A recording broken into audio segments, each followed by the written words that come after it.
చాలా సార్లు గూడా అంతకుముందు గూడా అనుకున్నారు మేడం. మీ సినిమాలో హీరోయిన్‌గా వస్తారేమోనని.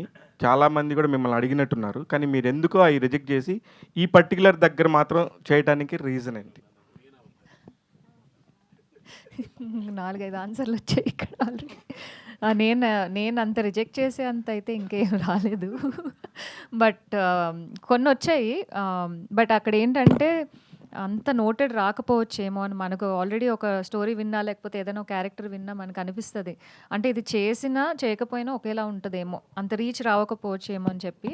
బట్ ఇది విన్నప్పటి నుంచి ఆడిషన్స్ మా ముందే జరిగాయి. నేను వీళ్ళతో బ్యాక్ ఎండ్ టీమ్ లాగా ఓకే చూసాను. ఏంటి ఎందుకు ఇదంతా ఇంత హడావుడి, ఒక్క క్యారెక్టర్ దొరకట్లేదా వీళ్ళకి అని అనుకునేదాన్ని.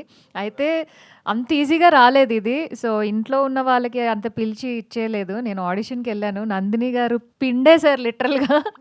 ఇది చెయ్యి, ఇది ఇలా కాకుండా ఇంకొంచెం ఎమోషన్ ఇలా చెయ్యి, అలా చెయ్యి, అలా చెయ్యి అని. అసలు నేనదే అనుకున్నా ఏంటి ఈ ఒక్క క్యారెక్టర్‌కి ఇంతనా అసలు అని.